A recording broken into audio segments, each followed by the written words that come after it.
ठीक है, common and effect, और उसके बाद जो है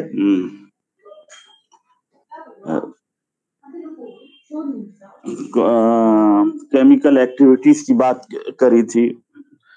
तो अब हम शुरू करते हैं। अरे लड़कों का इंतजार कर रहे थे, क्या है? अरे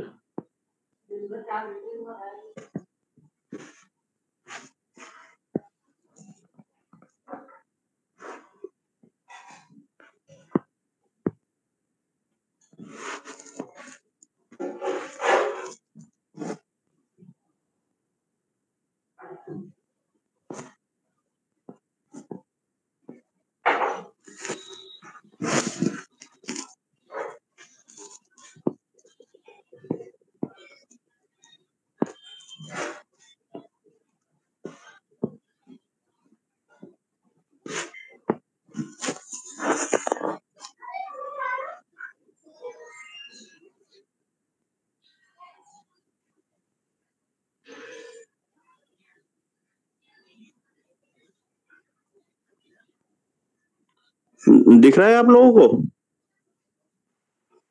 हेलो शाबाश, दिख रहा है। अच्छा, ऑडिबल हूं मैं तो।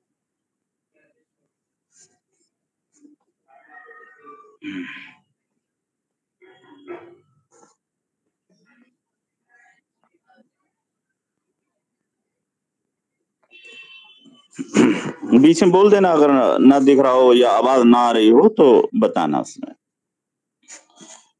तो यहाँ पर जो हमने जो आयन एक्टिविटी का जो किया था, जो एग्जाम्पल एक CaCl2 का दिया था, ये एक्टिविटी का जो है वो डेबे हैकल से है, और ये जो है वो डाइल्यूट सॉल्यूशंस के लिए है। ठीक है, कंसंट्रेटेड सॉल्यूशंस के लिए ये नहीं है। तो अगर तो इसमें यहाँ पर दिया हुआ है कि अगर इफ इट इज स्ट्रेंथ, यहाँ पर दिया दिस इक्वेशन और is valid for solution with an ionic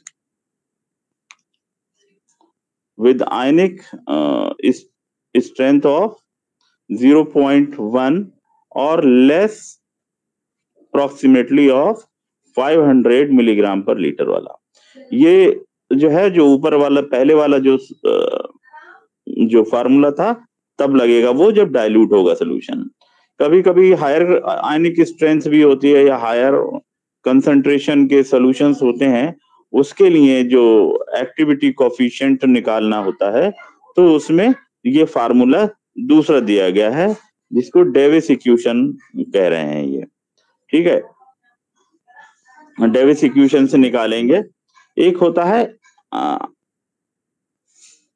the ion activity product, जो उससे कि हमने आपको पीएच के बारे में बताया था कि पीएच जो है जो हाइड्रोजन आयन की कंसंट्रेशन होती है। ठीक है, जो हाइड्रोजन आयन होता है, जो हाइड्रोजन आयन जो वाटर है वो एक डिसोसिएशन फॉर्म में रहता है, जिसमें कि हाइड्रोजन आयन होता है और OH-1 होता है उसमें। ये दो चीजें होती हैं, उनका प्रोडक्ट जो होता है वो 10⁻⁻7 ही रहेगा। इसी तरह से जो आयंस होते हैं, वो आयंस जैसे कि सिल्वर क्लोराइड है, वो सिल्वर क्लोराइड का जब उसका सिल्वर का कंसंट्रेशन और क्लोराइड का कंसंट्रेशन, क्लोराइड आयन का कंसंट्रेशन, उनका मल्टीप्लिकेशन होता है और वो एक देता है, एक वैल्यू देता है जो कि उसकी प्रिसिपिटेशन के लिए जरूरी होता है। कि जैसे कि यहाँ पर एक एग्जांपल दिया है KSP। ठीक है, तो इसमें KSP जैसे सिल्वर क्लोराइड है, सिल्वर क्लोराइड को हमें प्रेसिपिटेट कराना है, तो कभी कभी क्या करते हैं, सिल्वर क्लोराइड को प्रेसिपिटेट कराने के लिए जो है क्लोराइड को, सिल्वर भी है क्लोराइड भी है, मगर उनका आयनिक प्रोडक्ट जो है जब तक कि एक लेवल पर नहीं हो जाएगा तब तक वो कोई चीज प्रेसिपिटेट नहीं करती है। तो यहीं पर एक आयन एक्टिविटी प्रोडक्ट के बारे में बताया गया है कि कोई भी प्रोडक्ट तभी कोई भी सॉल्ट हो तभी प्रिसिपिटेट करता है वो, जब उसका आयनिक प्रोडक्ट एक उसके स्टैंडर्ड से ज्यादा होता है, जो कि किताबों में या स्टैंडर्ड फार्मूलों में दिया होता है, जिसको सॉल्युबिलिटी प्रोडक्ट वगैरह भी कहते हैं। एक चीज है ion exchange. Ion exchange, suppose कीजिए वाटर में जो है सोडियम है, सोडियम, आवाज आ रही है? हेलो हेलो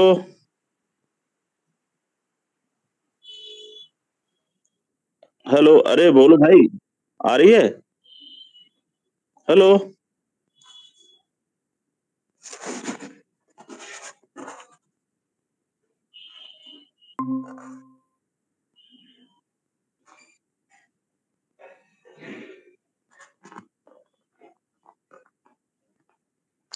एक चीज होती है आयन एक्सचेंज। आवाज आ रही है रब्बी? यस सर, आ रही है। अच्छा, स्क्रीन है क्लियर? जी सर। इसमें जैसे कि आप सपोज करें सॉइल है या सॉइल, कोई भी एक्यूफर होगा, उस एक्यूफर में एक्यूफर मटेरियल होगा और ग्राउंड वाटर होगा। जो ग्राउंड वाटर जो होगा, उस ग्राउंड वाटर में जो भी ग्राउंड वाटर है, उस ग्राउंड वाटर की भी अपनी एक केमिस्ट्री है और कुछ एक्यूफर मटेरियल की भी अपनी एक जो है केमिस्ट्री है। तो कभी कभी क्या करता है, किसी कंडीशन में क्या होगा, जो वाटर का में जो आयन है, वाटर में जो आयन है वो जो सॉइल में जो आयन है उसको रिप्लेस कर सकता है। ठीक है, तो वो आयन का एक्सचेंज हो रहा है।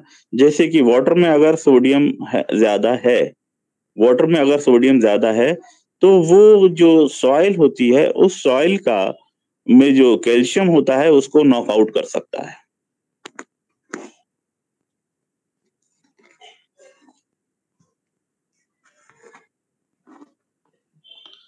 तो नॉकआउट कर सकता है।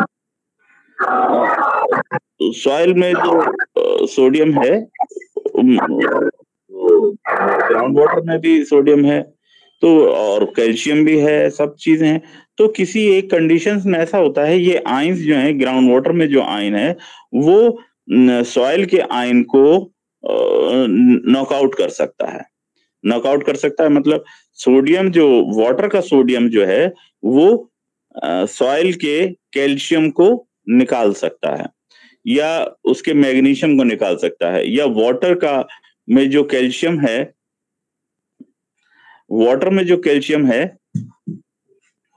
वाटर में जो पर्टिकुलर कैल्शियम है वो किसी कंडीशन में जो है वो सॉइल के सोडियम को भी निकाल सकता है।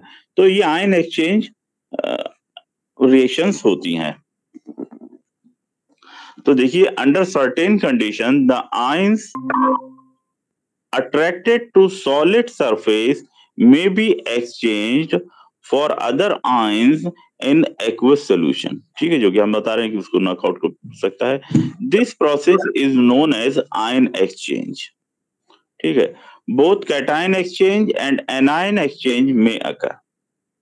ठीक है, जैसे कि वाटर में जो बाइकार्बोनेट है या कार्बोनेट है, ये कार्बोनेट बाइकार्बोनेट जो है वो इसमें जो आपके जो सॉइल में जो कार्बोनेट या बाइकार्बोनेट है उसमें एक्सचेंजेस हो सकते हैं। जैसे कि वाटर में आपका क्लोराइड है और सॉइल में जो है वो कार्बोनेट है। ठीक है, HCO3 है, CO3-2 है, तो वाटर का क्लोराइड जो है वो कार्बोनेट पे रिएक्ट करेगा। कार्बोनेट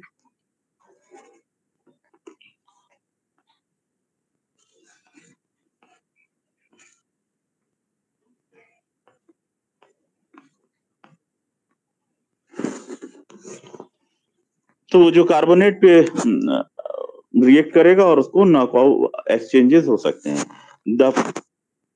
देखिए यहाँ पर है, the process presence of exchange site is a function of the same general condition affecting adsorption sites. ठीक है, ये केमिकल रिएक्शंस नहीं है, ये एडजॉर्प्शन साइट्स की पे आप लोगों ने फिजिकल केमिस्ट्री में पढ़ा होगा, जैसे कि क्ले पार्टिकल्स होते हैं, उन क्ले पार्टिकल्स के ऊपर जो है उनकी फ्री वैलेंसीज होती हैं, उन फ्री वैलेंसीज पर जो है जैसे कि कोई क्ले पार्टिकल है उस पर एक कैटाइंस है, उन कैटाइंस पर कैटाइंस हैं मतलब फ्री वैलेंसीज हैं, वो फ्री वैलेंसीज जो हैं उस पर कोई एनाइन या कैटाइन अटैच्ड है, एडजॉर्प्शन के टाइप से समझिए आप। तो जो पहले से वहां पर कोई सॉइल है, सॉइल पर कोई क्ले पार्टिकल है, कोई क्ले पार्टिकल्स में जो है वो फ्री चार्जेस हैं और उस फ्री चार्जेस पे कोई कैटाइन या एनाइन उस पर चिपका हुआ है। तो ग्राउंड वाटर क्या करेगा, जो ग्राउंड वाटर का जो सोडियम या पोटेशियम या क्लोराइड जो है वो उसको निकाल देगा। मगर एक बात ध्यान रखिएगा कि कैटाइन कैटाइन जो आयन जो होंगे, पर जैसे कैटाइन है, कैटाइन का एक्सचेंज करेगा, जो एनाइन है वो एनाइन का एक्सचेंज करेगा, ऐसा नहीं है कैटाइन से एनाइन एक्सचेंजेस हो जाएंगे। exchange process can be conceptualized as the preferential adsorption of selective ion by concomitant loss of other ion। जितने जाएंगे उतने ही वापस उस पर चिपकेंगे। तो किसी सॉइल की जो होती है आयन एक्सचेंज कैपेसिटी ज्यादा होती है, किसी सॉइल की आयन एक्सचेंज कैपेसिटी कम होती है। तो ग्राउंड वाटर में हेलो, अच्छा रुको एक मिनट।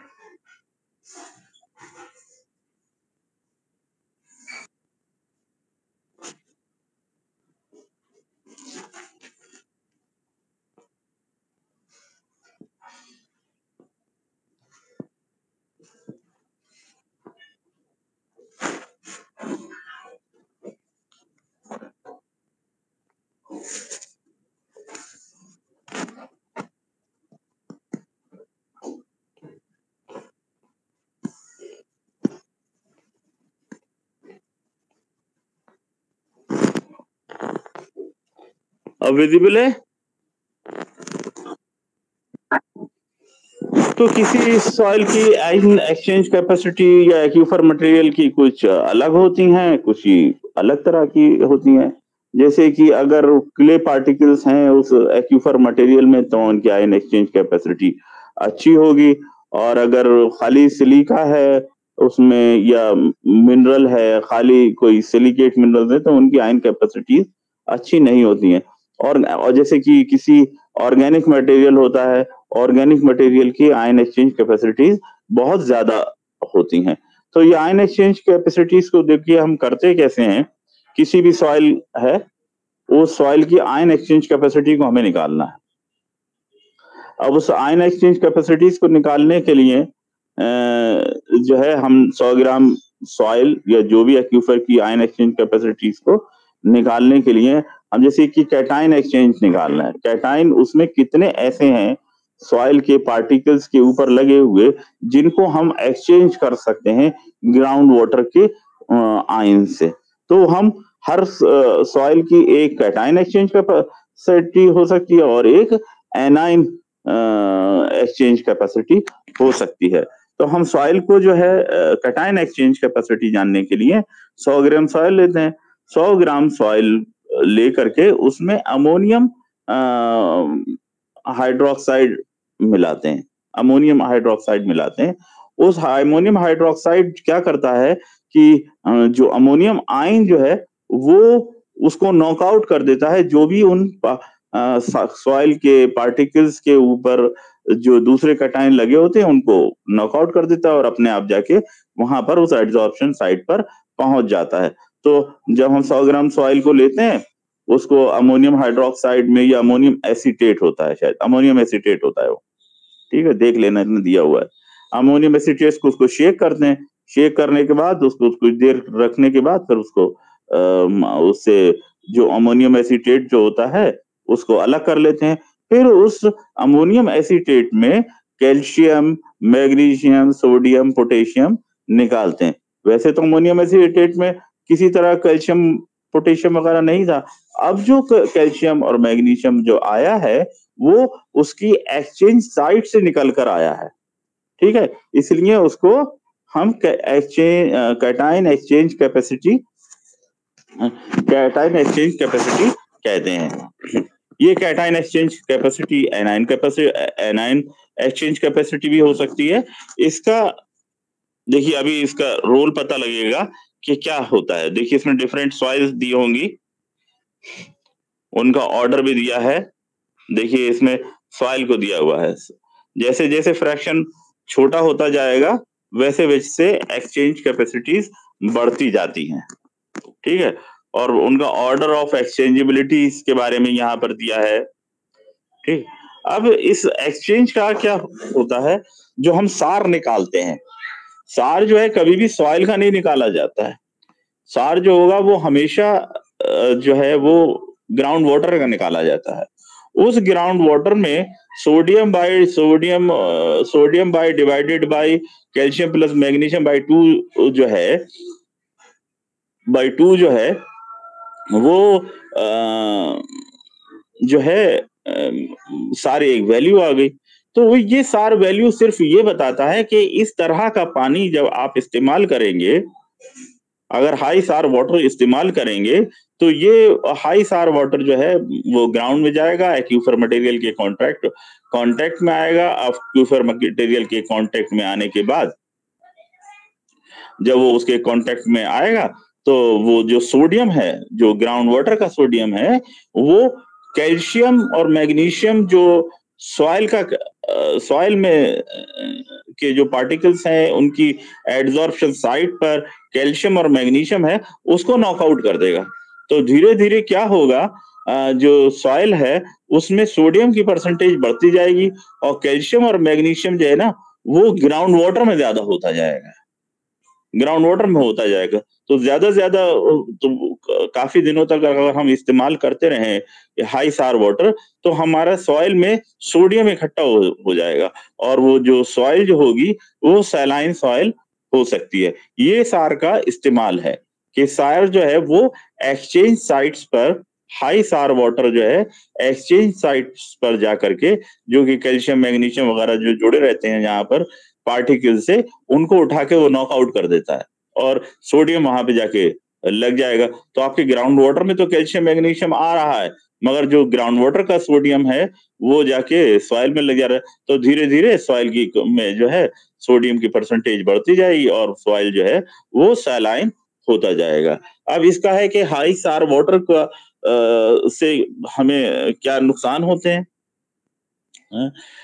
हाई सार वाटर से जब हमारी सॉइल में सोडियम ज्यादा होगा तो जो सॉइल सोल्यूशन होता है, आप लोगों ने अगर बायोलॉजी में पढ़ा हो, जो रूट हेयर होता है, रूट हेयर के चारों तरफ जो होता है एक सॉइल सोल्यूशन होता है।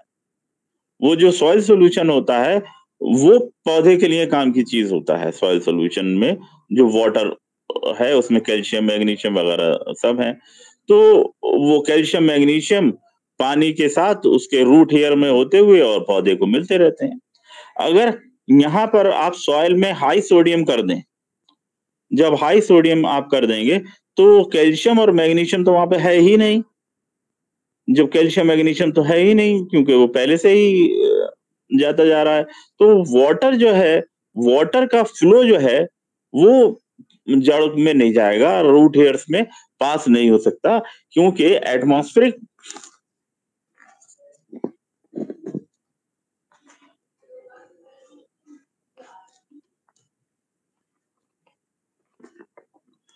अरे दिख रहा है बीच में गायब हो गया था ये।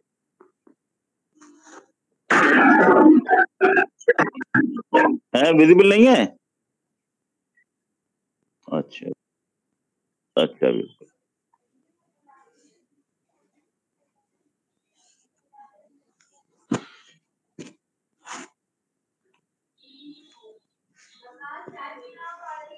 हाँ अभी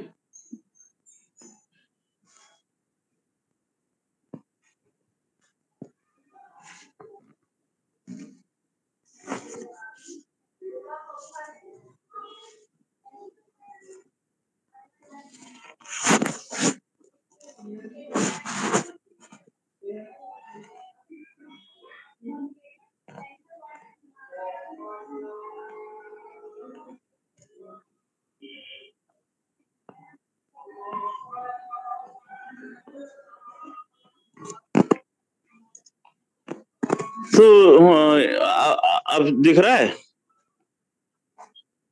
हाँ, तो हाई सार वाटर का इस्तेमाल करने से तो उसका जो हाई सोडियम हो जाएगा वहाँ पर। रूट हेयर के पास कैल्शियम मैग्नीशियम तो कम है, सोडियम की कंसंट्रेशन ज़्यादा है।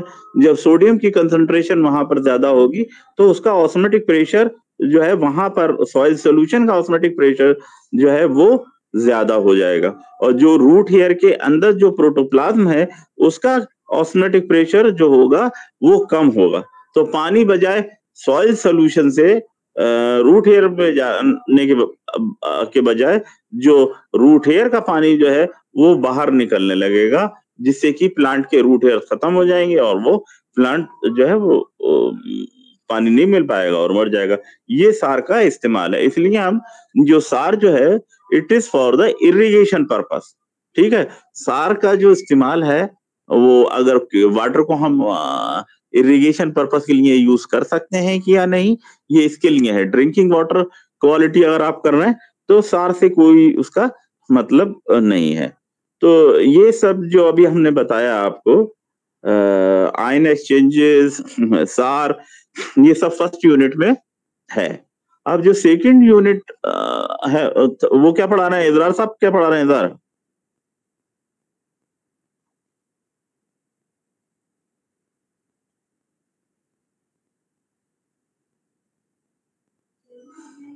वो नहीं DH5 में क्या पढ़ा रहे हैं? ये वाटर इसमें DH7। अच्छा वाटर चलिए सेकंड जो यूनिट है सेकंड यूनिट जो है उसमें शायद उसमें जो है वो acid and acidity of waters है, ठीक है? तो वो एसिडिटी क्या होती है, पीएच क्या होता है, ये तो हमने आपको बता दिया, पीएच वाली बात तो बता दी। पीएच समझ में आता है? पीएच ऑफ वाटर निकाल लोगे अगर क्या कोई न्यूमेरिकल दिया गया हो कि हाइड्रोजन आयन की कंसंट्रेशन जो है वो 10 टू द पावर -5 है तो पीएच कितना होगा? 5 होगा और अगर जो है उसकी हाइड्रोजन आयन की कंसंट्रेशन 10 टू द पावर -7 है तो पीएच क्या होगा? 7 होगा। तो इस तरह से हम हाइड्रोजन आयन की कंसंट्रेशन निकालते हैं पीएच में और भी एसिडिटी के साथ और भी इश्यूज हैं। उसमें जो है एसिडिटी के बाद आता है एक बफर सॉल्यूशंस, ठीक है? बफर सॉल्यूशंस के बारे में कुछ जानते हैं आप लोग? केमिस्ट्री में पढ़ा होगा बफर सॉल्यूशन। पढ़ा है कभी बफर सॉल्यूशन? अच्छा बफर का मतलब क्या होता है बफर? बफर ज़ोन नाम सुना होगा, ठीक है?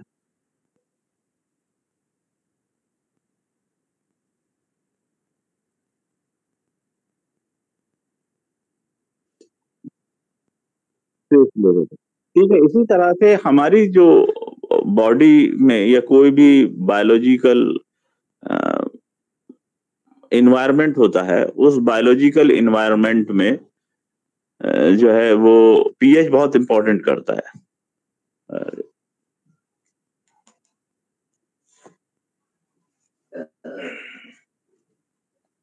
जो बायोलॉजिकल एनवायरनमेंट में पीएच जो है बहुत इम्पोर्टेंट होता है। तो और कोशिश जो हमारी बायोलॉजिकल एनवायरनमेंट है, सेल के अंदर हो, चाहे वो हमारी ब्लड हो, तो ये पीएच को मेंटेन रखता है। किसी तरह से पीएच जो है हमारे बॉडी का फ्लूइड्स का, बॉडी के फ्लूइड्स का या किसी भी सेल के प्रोटोप्लाज्म का या किसी बायोलॉजिकल एनवायरनमेंट में जिसमें कि कोई चीज ग्रो हो रही हो, ठीक है? तो उनमें पीएच जो है वो कांस्टेंट रहना चाहिए, ठीक है? अगर हमारे बॉडी का जो होता है शायद 8 होता है जो पीएच जो है वो बॉडी फ्लूइड्स का या बॉडी फ्लूइड्स में मतलब जो ब्लड है उसका 8 के आसपास होता है। ओशन का भी 8 के आसपास होता है, तो 7 नहीं होता है। तो एक बायोलॉजिकल एनवायरनमेंट है, उसके अंदर अगर आप थोड़ा-सा एसिड मिला दें नॉर्मल चीज़ है कि अगर आप एसिड मिला दें, तो कोई भी अगर कोई नॉर्मल एनवायरनमेंट है, तो वो अगर उसमें एसिड मिला दें, तो वो एसिडिफ़ाई हो जाएगा। अगर किसी एनवायरनमेंट में हम कोई बेसिक चीज़ मिला दें, तो उसमें बेसिक हो जाएगा वो, मतलब कि अगर किसी को एनवायरनमेंट को हमें एसिड बनाना है, तो उसमें हमने HCl डाल दिया। अगर हमने कोई एनवायरनमेंट में या किसी फ्लूइड में हमने सोडियम ये कास्टिक सोडा मिला दिया, तो उसकी पीएच जो है वो 7 से ज़्यादा हो जाएगी। हमें बायोलॉजिकल एनवायरनमेंट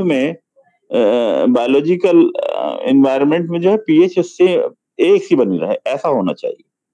तो बफर सॉल्यूशंस भी ऐसे ही एक चीज़ होते हैं, बफर सॉल्यूशंस भी एक चीज़ होते हैं जिसमें कि आप अगर थोड़ा-सा एसिड मिला दें, तो उनके पीएच पे असर नहीं होता। या उनके अगर कोई बफर सॉल्यूशन है, अगर उसमें आप कोई बेसिक चीज़ मिला दें, तब भी उसकी पीएच पे कोई असर नहीं होता है। तो उनकी पीएच पे कोई असर नहीं होने जा रहा। चाहे वो तो ऐसे सॉल्यूशंस को हम बफर सॉल्यूशंस कहते हैं। और इन बफर सॉल्यूशंस का जो इस्तेमाल है, वो हम बायोलॉजिकल एनालिसिस ऑफ वाटर जो करते हैं कि उसमें ई कोलाई कितनी है या उसमें कितने बैक्टीरिया है, तब हमें जो है वो बफर सॉल्यूशंस की ज़रूरत पड़ती है। ठीक है? तो अगले टर्न पर बफर सॉल्यूशंस के बारे में पढ़ेंगे। ठीक है? अगर इसमें कोई चीज़ पूछना हो तो पूछ लो।